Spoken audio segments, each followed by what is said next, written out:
Hello, beautiful beings.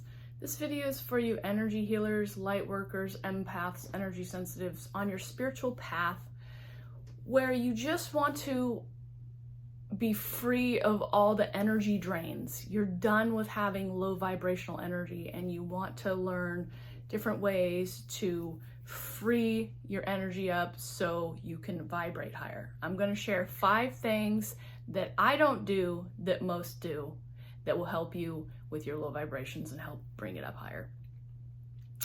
Our society teaches us a lot of different things and gets us conditioned to a lot of certain different ways. So really I've found for us light workers, energy healers on our spiritual path big time is the more we can step out of that matrix, the better. So the first one that I don't do that most do is pay attention to the news and media. I don't watch news ever. I don't watch media that shows up on Facebook, YouTube, any of the media or any of the social platforms that I'm on.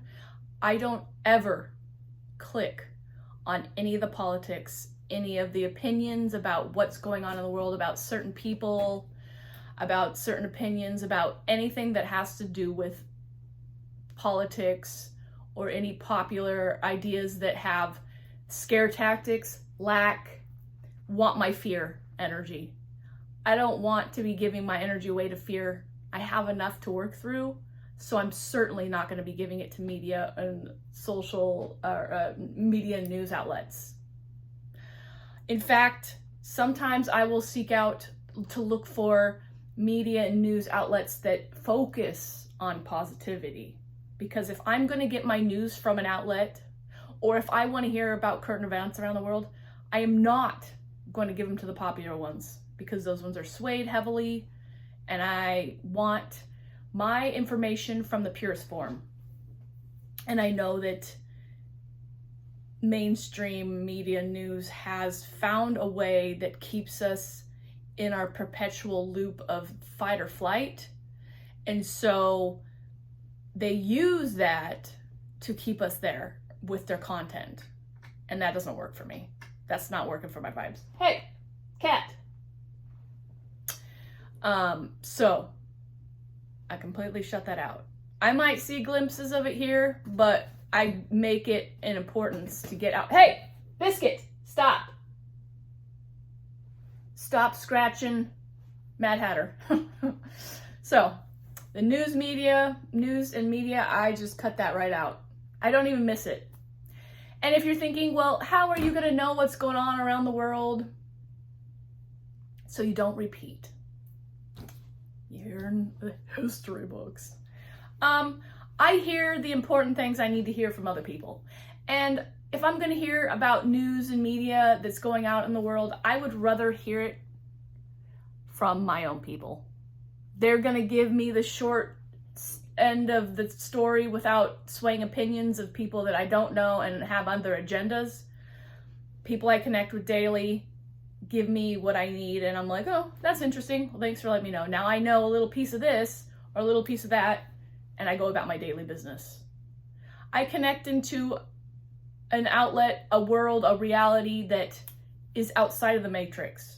I connect to Lightworker news. I connect to starseed information. I connect to empath worlds, galactic light language, stuff like that. That has become my reality. And so the news and media, the popular news and media, mainstream stuff, to me is a different realm that I could be sucked into anytime if I allow myself, but I just don't choose to do it anymore. And I know a lot of people do this.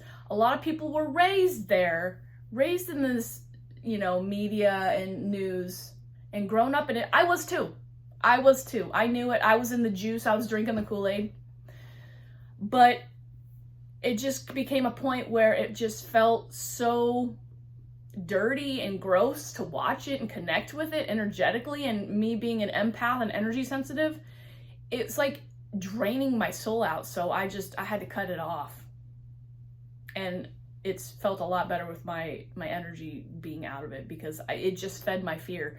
Back in 2020, when the whole pandemic situation went down, That's really what changed my perspective on it even more on a deeper level. I had already not been really connecting with a lot of news and media, but just the amplification of what went on during that time really showed me that the news and media was not a healthy place for me to put my energy.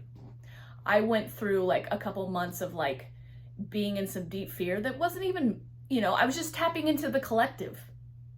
And so I had to work through and clear that out and then detach and cut and sever that cord. And so I just don't really have an attachment to it, don't have a need to, don't want to, don't care to. So let's talk about number 2. I don't get involved in politics. People are gonna pinpoint you, corner you in any way they can to get you to vote, to get you to be a part of the political system. And that's something I've had to learn how to navigate, learn how to use my voice in there when I'm finding that, politics in general, with a red and a blue side, neither one of them feed my heart, my soul, my energy completely. Each one of them has pieces, yes, that I connect with, but none of it is a whole. And the fight between the two sides, to me, is pointless and endless. It's, again, just to feed our fear. So, yeah, there are some subjects on each side that I hold to my heart, and I understand that, and I know that, and I speak on that. But for everything else, I don't get connected with politicians. I don't put any emphasis on them. I don't give them any energy because they're just human beings raised in the matrix doing their part.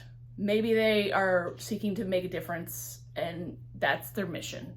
It has nothing to do with me. It's not my part. I don't want to be in the drama loop of it. Drama, we all have enough of that in our daily life. So if I can eliminate somebody else's, that is around, the energy around me, I'm going to go ahead and shut off the TV, the news, anything political, like emails, clear those out. Any posts on my social media about politics, I hide them. I close them out. I keep my social media feeds pure, clean, love and light. Because there is enough fear in the world, there is enough anxiety, and I'm not feeding into that. I'm on the opposite end. I'm looking to uplift that energy, to cleanse it and heal other people with it. So that's my number 2. I don't get involved with politics. Number 3, I don't give my authority away to Western medicine. Now, what does that really mean? Well, we've got a structure in our Western medicine world where it's flawed. It's got great gifts, and I will own that. I've been a part of it. I've been served well in a lot of ways in Western medicine, but there's been a lot of ways where they don't get to the root cause of what's going on with you in a lot of medical situations. They, again, feed off your fear. They feed the pharmaceutical energy, and I'm more about the natural and holistic. Granted, I'm not saying pills and prescriptions aren't good or don't work or you don't need them ever. I'm not saying that. I'm just saying we give our authority away to Western medicine so much. I spent a lot of time going to doctors for a lot of medical illnesses and situations that I had to work through before I started my my spiritual journey, and which a lot I have healed through doing my inner work. And that's the part where Western medicine is disconnected. They don't seek to address the emotional issue of things. They don't seek to address the root cause. They cover up. They use pills to, infiltrate our bodies to manipulate it.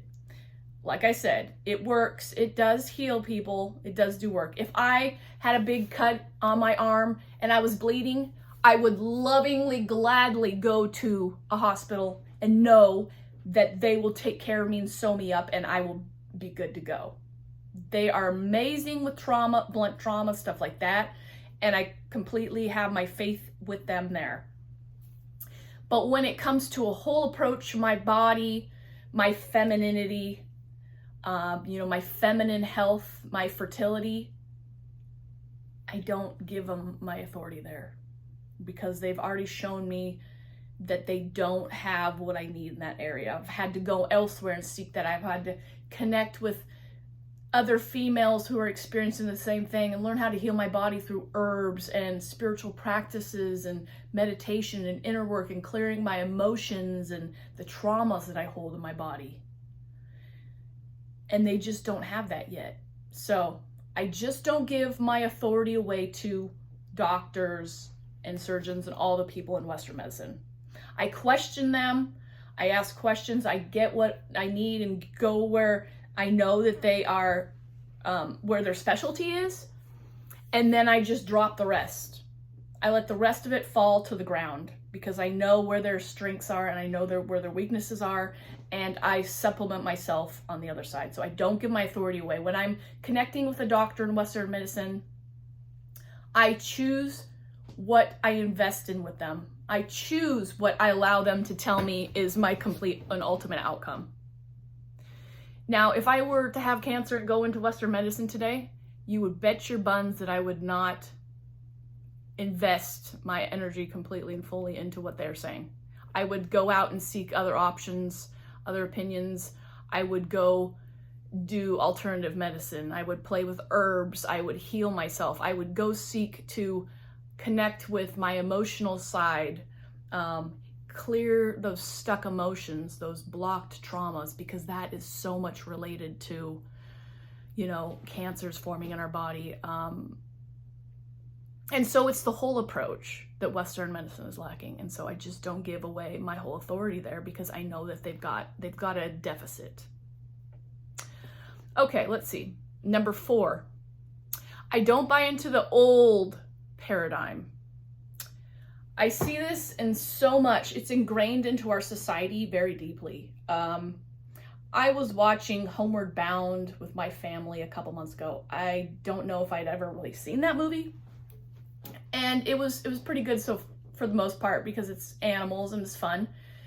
But darn you not, at least 3 or 4 times, the father figure who's supposed to be like 35 said like twice, "I can't do that, I'm too old." And then the dog was like, all out of energy and just feeling defeated. And the dog said, "I'm too old." My point is, we are trained to think we're too old to do anything and everything. And then we limit ourselves, we shrink ourselves. And that is just not energy that I'm willing to allow in my vibration. Because I'm here on this earth to live my life to the fullest potential, to suck out all the beautiful juices and beautiful nectar that I was put here to have, to connect on, to sink into, to drink and swim around in. And I'll be darned if I'm gonna let a societal conditioning of telling me I'm too old to get, do, think, be, whatever my dreams are. I'm not gonna let that stop me. Heck no. Heck no. It is just a cop-out. It's just a way of having us limit our beauty, our energy, our life. It's just a few ways to knock us down on our pegs. Even when I was in my late 20s, this is where I really started seeing the conditioning coming in. Of late 20-something-year-olds saying, "Oh, I'm too old to do this," or "I'm too old to wear that," or, and I just see it perpetuating. The older you get, the more this idea of you're too old. I'm going to be running around doing gymnastics till I'm almost in the grave. Seriously, I want to keep active, doing the things that I love right up until the day that my body decides it wants to move on. We don't have to limit ourselves and shrink ourselves and, get old and decrepit and wither away. I don't accept it. I don't allow it. I don't want it. I accept that it's part of society. I accept that I see it everywhere, but it's not a bandwagon I'm allowing my vibrational frequency to get onto because it's extremely lowering and limiting. and I have a lot of great things that I want to do in the world, so I can't have that stuff pulling me back. Okay, so let's get to number 5. I don't allow society to dictate how my life should be.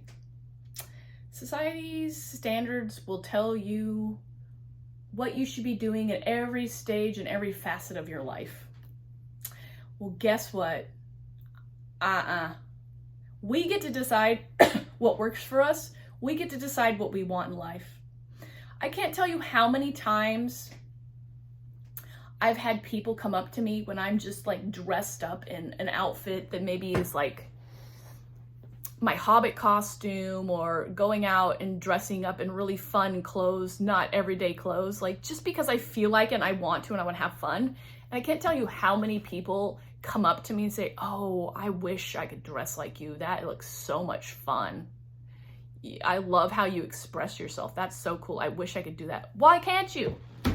Why can't you? You can do it.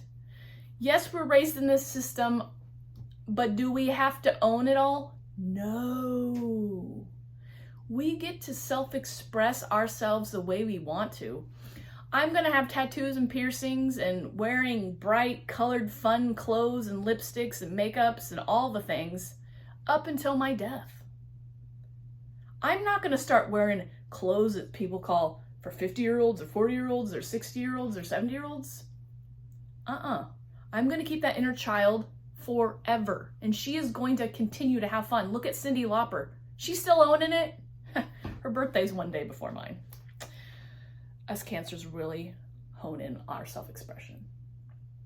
Well, look at Betsy Johnson. She's an older gal too, and she's got the fun hair. She's doing the bags and the clothes. Those are my gals. And a lot of us are like that, but we're too afraid to step out and own it. Afraid of people seeing us, afraid of people judging us because we're not stepping in line and being like everybody else. But you know what? The more we can learn to live authentically and claim it and just own it and do it anyway, the more relaxed, better off, and calm we're gonna feel. And the more we're gonna be in our vibration, a higher vibration. When we can authentically express ourselves and however that shows up for us, however we want to, without what society tells us, that's pure joy right there. That's pure joy. You get to decide how your life is. You get one beautiful life in this one specific body. So why not dazzle it? Why not have the most fun you possibly can? Why limit or shrink your light? You are meant to glow. You're meant to shine bright. You're meant to let your soul essence be at the height of your existence. And I just wish to bring more of that into the world and to speak on that and to own that. So, you know what? Those are the 5 things that I don't do that most do to lower. And you know what? It's huge vibrational suck if you allow yourself in these 5 things all the time. I'm not saying don't check it out once in a while. Sure, some of this stuff stumbles upon me once in a while, and I, take it as it comes, and I examine it and decide and then move along. But the point is, when we consume ourselves and allow ourselves to constantly be steeped in these 5 specific things, it just shrinks us down. It dims that beautiful light so small and quiet, and helps us to just be quiet and not use our voice to speak up and express ourselves. And this is the time of Aquarius, the dreamer, the rebel. And you know what? It's all falling down. So I invite you to take a look at how maybe these 5 things are part of your life or how they aren't. And I invite you to play with, maybe having less of them or whatnot. See what it could do in your life. You got any questions or comments down below? I'd love to hear them. Maybe you want to share how being detached and out of the vibrational frequency of these 5 things I shared with you has made an effect on you, I'd love to hear that. We can open up the conversation there and have some fun about it. Yeah, I think that's it. This is Tanya Rainbow Horse here, and I appreciate you showing up to receive the message. Until the next video, love and laughter.